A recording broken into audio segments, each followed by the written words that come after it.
O objetivo desse vídeo é apresentar os resultados dos testes realizados sobre a percepção do usuário sobre a qualidade de áudio em arquivos codificados em PCM, LPC, CELP e suas variações do módulo Multimídia sobre P, ministrada pelo professor Dr. Rani, da Universidade Federal de Minas Gerais. A voz humana pode ser representada como um sinal analógico variante ao longo do tempo. Mas para que este sinal possa trafegar em uma rede digital, é necessário convertê-la. Para isto foi adotada a técnica denominada modulação por código de pulso, o PCM. Esta técnica baseia-se no princípio de amostragem do sinal analógico. Quanto maior o número de amostras, maior será a fidelidade na recuperação do sinal. Embora o ouvido humano sadio seja capaz de perceber sons no intervalo de frequência de 20 Hz até 20 kHz, e a voz humana seja capaz de emitir sons no intervalo de frequência de 80 Hz até 12 kHz, estudos comprovam que transmitindo as frequências dos sinais de voz na taxa de 300 Hz a 3.400 Hz, seria possível um perfeito reconhecimento das palavras pelo interlocutor. É nesta região que se encontra a maior energia do sinal. Com base nestes estudos, os canais de transmissão de telefonia foram projetados para operar com esta largura de banda, deixando também um intervalo de guarda entre um canal e outro. O teorema de Nyquist demonstra que a frequência de amostragem deve ser igual ou maior a 2 vezes a frequência máxima do sinal amostrado, para que seja possível recuperá-lo. Cada amostra, após medida e ajustada, é convertida em um número binário de 8 bits, e o resultado deste processo é um fluxo de 64.000 bits por segundo. Este padrão é utilizado até hoje nos sistemas de telefonia fixa.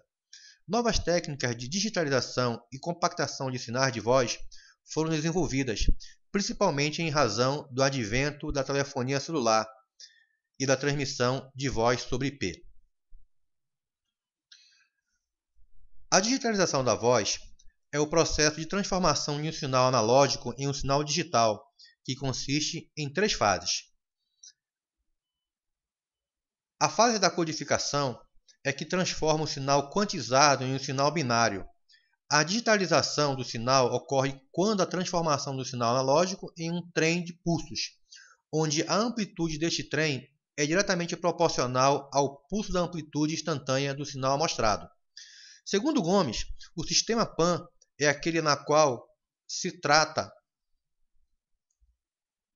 aplica mais diretamente o conceito de um sinal amostrado a do próprio teorema de amostragem, pois o sinal modulado pode ser compreendido como um produto do sinal modulante pelo trem de pulso da portadora. Para aplicações em telefonia, a frequência de amostragem adotada internacionalmente é de 8.000 amostras por segundo, definida pelo teorema de Nyquist. Neste caso, cada nível de valor corresponde a um código de 8 bits, o que permite serem quantizados níveis distintos.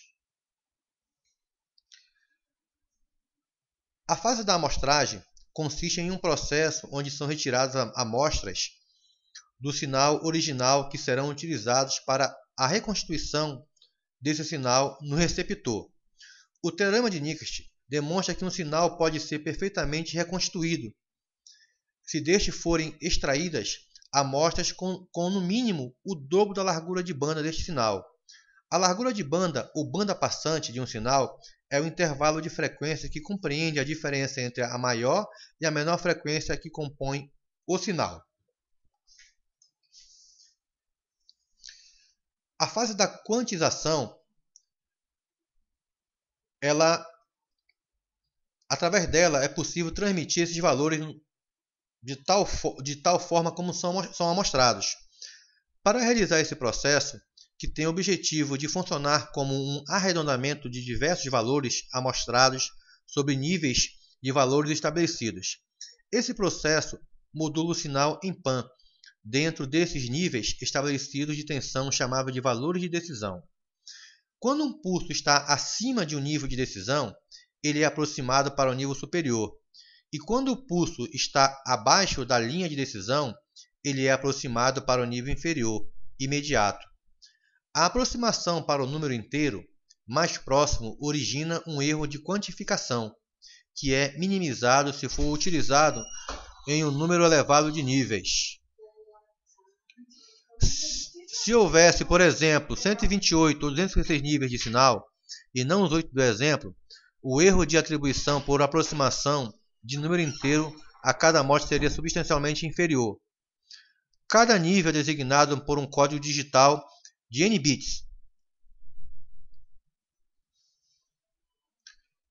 A fase da codificação consiste em pegar todo o sinal quantizado e transformá-lo em um sinal binário, levando-se em conta sequências em que o mesmo foi gerado pelo trem de pulsos. O sinal resultante será uma cadeia de zeros e uns. Este sinal está pronto para trafegar em um determinado tipo de enlace, RTPC, LAN ou WAN.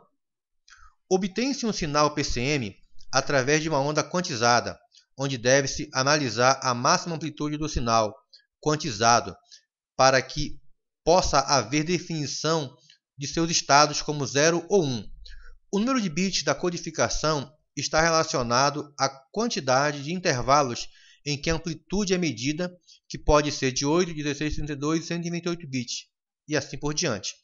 Segundo Gomes, a grande vantagem do PCM reside justamente no fato de só haver dois níveis distintos para o sinal modulado, reduzindo-se de forma substancial o ruído que interfere sobre o sinal modulado, pois este pode ser constantemente regenerado, reassumindo a sua forma original.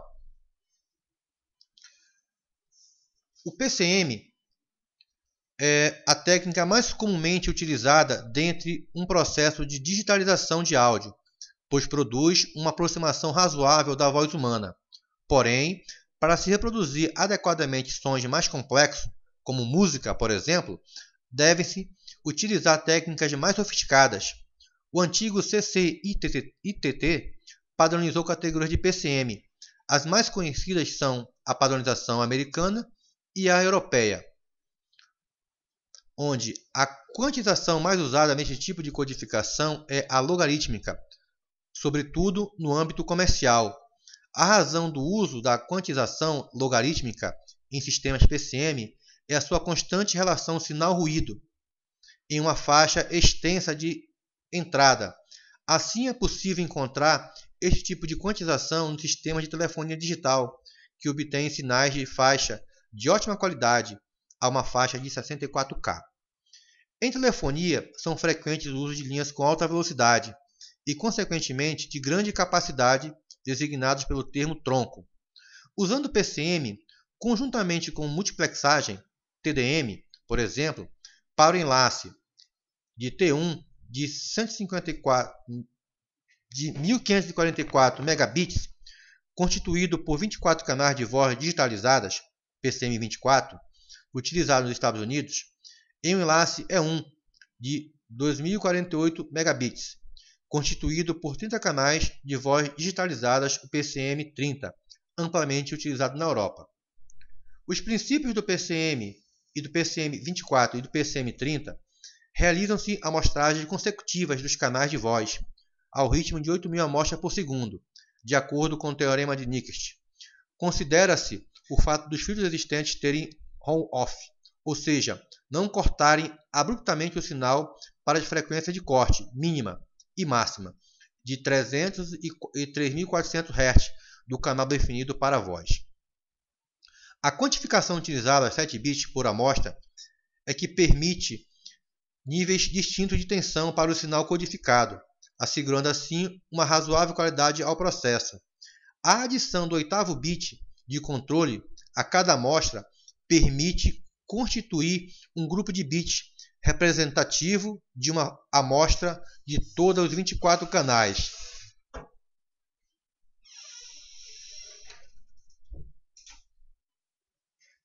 O codificador ADPCM tem por objetivo melhorar o desempenho dos sistemas de codificação PCM e DPCM. Este tipo de codificação faz uso de quantização e predição adaptativa. Na quantização adaptativa, o intervalo de quantização varia com a amplitude das amostras passadas, ao passo que na predição adaptativa existe um ajuste do preditor linear de acordo com as variações do sinal de voz, e fazendo uso de cálculos dos coeficientes para que o erro seja minimizado. Assim, esta codificação passou a ser conhecida como adaptativa, por possuir parâmetros que podem ser alterados com base no sinal a ser codificado. Em meados de 80, o Comitê Consultivo de Telefonia e Telegrafia Internacional, CCITT, determinou o padrão G721, que corresponde à codificação ADP-CM, a uma taxa de 32K, que oferece qualidade semelhante ao PCM com 64K. Porém, existem muitos padrões de codificadores de voz definidos pela ITU, que fazem uso da técnica ADP-CM. O padrão mais conhecido é o G726. Ele oferece um sinal vindo em PCM a 64K e converte-o para taxas que podem ser de 16, 24, 32 ou 40K. Para baixas taxas como 16K, a qualidade de som se degrada. Já para taxas entre 24 e 40K, a sua eficiência é grande. O quantizador adaptativo utilizado na codificação G726 tem por objetivo quantizar a diferença entre o sinal de entrada e o sinal estimado pelo preditor adaptativo. A decodificação LPC é o tipo mais simples de codificação paramétrica existente, tendo a base para outros tipos de codificações paramétricas mais complexas e eficientes. As propriedades básicas dos sinais de fala, como dissemos anteriormente, podem ser classificadas como vozeadas ou não vozeadas. Essa classificação é de fundamental importância na codificação LPC, já que cada um deles terá um tipo de excitação diferente na síntese do sinal. Os sinais de fala do tipo vozeado são aqueles que são gerados através da vibração de nossas cordas vocais, como, por exemplo, todas as vogais que pronunciamos. Esses sinais têm como característica o fato de que possuem uma periodicidade bem definida. Já os sinais do tipo não vozeados são gerados pela passagem de ar em alta velocidade através do trato vocal, enquanto a glote está parcialmente aberta. Este tipo de sinal não apresenta quase nenhuma periodicidade. A segmentação e janelamento, este tipo gera uma grande descontinuidade no sinal. Este tipo de janela possui uma transição abrupta no início e no final da janela. Assim, apesar do sinal não ser distorcido no domínio do tempo, por este tipo de janela, ele fica distorcido no domínio da frequência, devido a essas transições abruptas. Este tipo de janelamento é utilizado para determinarmos o segmento da fala através da AMDF. Isto porque a AMDF extrai a frequência fundamental do segmento da fala através da função autocorrelação e se deforma a forma de onda no domínio do tempo. Estaremos variando o valor da função autocorrelação do sinal. A codificação LD-CELP pertence à família CELP e é usado principalmente nas comunicações móveis. Surgiu quando foi lançada a proposta de um decodificador a uma taxa de 16K com baixo atraso. Os principais requisitos eram que a qualidade não fosse pior que a do ADP-CM, a 32K, e que o atraso de codificação máximo fosse de 5 milissegundos. As principais características deste codificador são frequência de amostragem de 8K, taxa de 16K, atraso típico de 0,625 milissegundos, alta complexidade, boa qualidade, em torno de 4,1 mós. O CS-ACELP pertence também à família CELP e é o mais usado em aplicações VoIP. Ele oferece grande qualidade e robustez ao preço de uma grande complexidade. As principais características deste codificador são frequência de amostragem de 8K, taxas de 8K, atraso típico de 15 milissegundos, alta complexidade, boa qualidade em termos de 4,0 mós. O QoE, tá? O termo QoE refere-se à percepção do usuário sobre a qualidade de um serviço. Exprime-se em sentimentos humanos, como bom, excelente, pobre, ruim e assim por diante. O QoE, embora nem sempre numericamente quantificável, é o fator mais importante em uma avaliação real de experiência do usuário. É extremamente difícil medir, pois depende da percepção do usuário. E nem sempre o usuário ele está perceptível a pequenas mudanças. Por isso se dá a grande dificuldade de utilizar essa métrica para avaliar produtos ou alguns serviços. O experimento metodológico que obtivemos foi em ambiente de teste e deve estar sempre livre de ruídos e sons que possam mascarar o resultado da audição. São necessários o uso de headset de boa qualidade para que o som saia com uma boa qualidade e não confunda a percepção do usuário. A primeira amostra constitui um sinal de referência sem perdas. A segunda amostra é uma cópia da primeira, contudo o usuário não sabe disso, pois estamos testando justamente a percepção dele. E a terceira amostra contém um arquivo com perdas. O usuário tentará distinguir qual amostra é a cópia do sinal de referência, a qual amostra apresenta perdas, a quão significativas são essas perdas. O experimento da tabela MOS que nós obtivemos foi esse aqui, usando 5 níveis. O maior nível 5 para excelente, o sinal de voz perfeito gravado em um local silencioso. O 4, bom, qualidade de uma chamada telefônica de longa distância. O 3, que é o razoável, requer algum esforço na escuta. 2, pobre, fala de baixa qualidade e difícil de entender. E 1, ruim, fala não clara, quebrada. Nós montamos nosso experimento de teste nessa sala aí, que foi gentilmente cedida através do Fábio. Aqui nós botamos alguns experimentos de valores de referência, né, tanto para os métodos de PCM, ADP, CM, LD-CELP, CS-ACELP, os encodings e assim por diante. Isso aí foram da fonte da Teleco. E aqui o experimento dos resultados usando os codificadores PCM, ADP-CM, LPC, LD-CELP e o CS-ACELP, mostrando o gráfico dos usuários que estavam presentes nos testes lá.